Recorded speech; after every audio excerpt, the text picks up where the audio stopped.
नमस्कार मित्रांनो, तुम्ही कधी विचार केला आहे का की चारधाम यात्रेला वैकुंठाचा मार्ग का म्हणतात?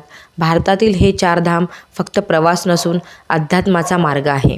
ईश्वराला प्राप्त करण्याचा मार्ग आहे आणि मोक्षाचा मार्ग आहे. भगवान विष्णूंनी हिमालयामध्ये तपस्या केली, परंतु एका राणीच्या चुकीमुळे भगवान विष्णूंची ही मूर्ती आजही आपण अर्धवट असून तिची तशीच पूजा केली जाते. व्हिडिओ शेवटपर्यंत बघा आणि जाणून घ्या मुक्तीचा मार्ग. चारधाम यात्रेची संपूर्ण कथा, महत्त्व आपण या व्हिडिओमध्ये जाणून घेणार आहोत, तर व्हिडिओ नक्की शेवटपर्यंत बघा. चला आता यात्रा सुरू करूया. सर्वात पहिला धाम बद्रीनाथ. हिमालयाच्या कुशीत वसलेले हा एक दिव्य धाम आहे, जिथे स्वतः भगवान विष्णूंनी तपस्या केली, जिथे दगडसुद्धा भक्तीमध्ये लीन होऊन देव बनतात. हे स्थान दिव्य धाम बद्रीनाथ असून या चार धामांमध्ये अत्यंत पवित्र मानले जाते. बद्रीनाथ धाम हे उत्तराखंडमध्ये अलकनंदा नदीच्या तटावर स्थित आहे. यालाच उत्तरेचा मार्ग किंवा द्वार म्हणतात, कारण ही यात्रा वैकुंठ मार्गातील पहिला पडाव आहे. इथे विराजमान आहेत श्री बद्री विशाल, जे विष्णूंचे तपस्वी रूप आहे. ते इथे ध्यानमग्न स्वरूपामध्ये बसलेले आहेत. बद्रीनाथ हा शब्द दोन शब्दांचा संगम आहे, बद्री आणि नाथ. बद्री म्हणजे बद्री वृक्ष आणि नाथ म्हणजे स्वामी. पुराणांमध्ये सांगितले आहे की भगवान विष्णू जेव्हा इथे तपस्या करत होते, तेव्हा त्यांचे उन्हापासून, पावसापासून, थंडीपासून त्यांचे संरक्षण व्हावे, यासाठी माता लक्ष्मीने बद्री वृक्षाचे स्वरूप बनून भगवान विष्णूंचे रक्षण केले. त्यामुळे याला बद्री हे झाडाचे नाव आणि नाथ म्हणजे हे विष्णूंचे नाव, असे लक्ष्मी आणि विष्णूंचे नाव बद्रीनाथ नाव प्राप्त झाले.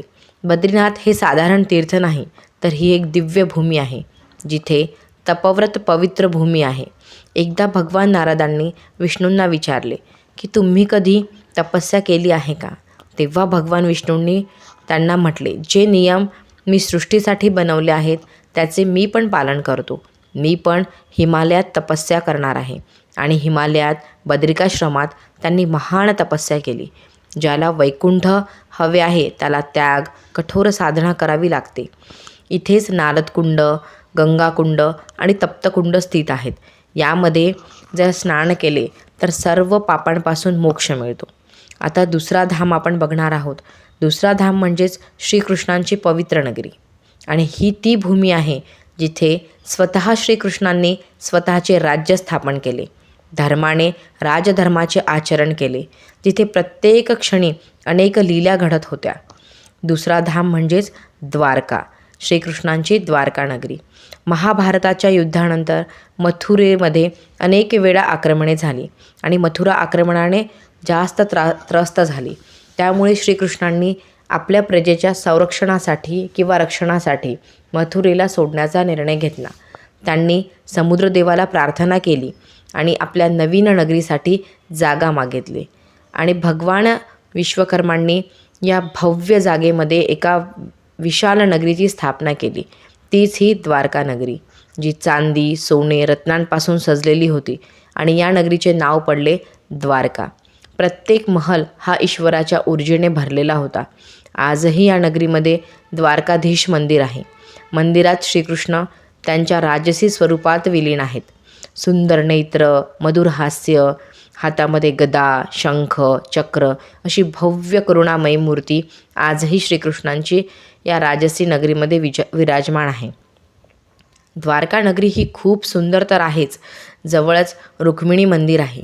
हे स्थान गोमती घाट या घाटावर वसलेले आहे आणि समुद्रामध्ये आजही प्राचीन द्वारका वसलेली आहे. तिचे अनेक अवशेष आत्ताही आहेत. हे रहस्य आजही गूढ आहे. बेट द्वारका, जिथे सुदामा आणि श्रीकृष्णांची भेट झाली. द्वारका हे नगर नाही, तर प्रेम आणि जीवनाचा धर्म याचा एक सजीव आत्मा आहे. आता आपण तिसरा धाम बघणार आहोत. तिसरा धाम आहे जगन्नाथपुरी. हा असा एकमेव धाम आहे जिथे भगवान विष्णू हे त्यांचे भाऊ बलराम आणि बहीण सुभद्रा यांच्यासोबत मंदिरामध्ये विराजमान आहेत. ही तीच भूमी आहे जिथे प्रत्येक वर्षी रथ उत्सव साजरा केला जातो. पुरीचा अर्थ होतो पूर्ण ब्रह्मांड आणि जगन्नाथ म्हणजेच जगाचे स्वामी. जगाचे स्वामी जगन्नाथपुरी. इथल्या मूर्ती ह्या विशेष काठापासून तयार होतात. ह्या केवळ प्रतिमा नाहीत, तर साक्षात चैतन्य आहेत. राजा इंद्रद्युम्न यांच्या स्वप्नामध्ये स्वतः देवांनी दर्शन दिले आणि म्हणाले, समुद्रतटावर एक विशेष लाकूड तुला मिळेल आणि त्यानेच माझी मूर्ती बनव. पण एक शर्त आहे, मूर्ती बनवताना कुणीच कारागिराला बघायचे नाही. कारागिराने स्वतःला संपूर्ण एका खोलीत कैद करून मूर्ती तो घडवत होता. परंतु काहीच आवाज नाही, कसलाही आवाज नाही, अत्यंत शांतता. तेव्हा राणीला विचार पडला की काय सुरू असेल आतमध्ये, आणि आश्चर्यचकित होऊन राणीने दरवाजा उघडला.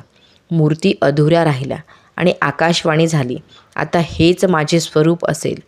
रथयात्रेमध्ये याच मूर्ती विशाल रथात बसवतात आणि भव्य मिरवणूक निघते. इथला प्रसाद हे फक्त भोजन नाही, तर ईश्वराची देण आहे. ही तीच जागा आहे जिथे देवाने तुलसीदासांना दर्शन दिले. इथे जाणारा कुणीच खाली हात येत नाही. देव त्याची झोळी भरतोच. जगन्नाथपुरी हा धाम खरोखर वैकुंठाची प्राप्ती मिळवण्यासाठी एक अनुभूती देतो. हा धाम अत्यंत पवित्र धाम आहे, जिथे स्वतः भगवान कृष्ण जगन्नाथ या स्वरूपामध्ये आजही विराजमान आहेत. आता चौथा आणि 4 धामांमध्ये शेवटचा धाम, जे वैकुंठाचे दक्षिण द्वार मानले जाते. चौथा धाम आहे रामेश्वरम. रामेश्वरममध्ये स्वतः भगवान शंकराचे सानिध्य आहे. परंतु हा धाम रामाचा. इथेच भगवान रामांनी लंकेला जाण्यापूर्वी स्वतः शिवलिंगाची स्थापना केली होती. म्हणूनच रामाचा ईश्वर म्हणजेच हा रामेश्वर धाम. राम आणि ईश्वर रामेश्वर. लंकेला जाण्याआधी रामांनी इथे शिवलिंग स्थापून भगवान शंकरांची आराधना केली. यालाच श्री रामनाथ स्वामी असेही म्हणतात. विजयापूर्वी श्रीरामांनी शंकरांचा आशीर्वाद घेतला. त्यामुळेच हे स्थळ अत्यंत पवित्र आहे. इथे शिव आणि वैष्णव दोघेही एक होतात. ही फक्त यात्रा नसून आत्म्याचा परमात्म्याशी होणारा एक संवाद आहे. आत्म्याची शुद्धी आहे. इथे 22 कुंड आहेत, ज्यामध्ये स्नान केल्याने सर्व पापांची शुद्धी होते अशी मान्यता आहे. इथेच धनुष्कोडी हे एक ठिकाण आहे, जिथे श्रीरामांनी रामसेतू तयार केला होता. हे तेच स्थान आहे जिथे श्रीराम भगवान शंकरांना म्हणाले, तुम्ही माझे ईश्वर आहात, पण इथे येणारे भक्त पहिले तुमची आराधना करतील. आणि तेव्हापासून रामाच्या पहिले शिवची पूजा केली जाते. भक्तीत कुणीच छोटे मोठे नाही, सर्व ईश्वराला प्रिय आहेत. श्रद्धेने जर साधना केली तर शिवाची प्राप्ती नक्कीच होते.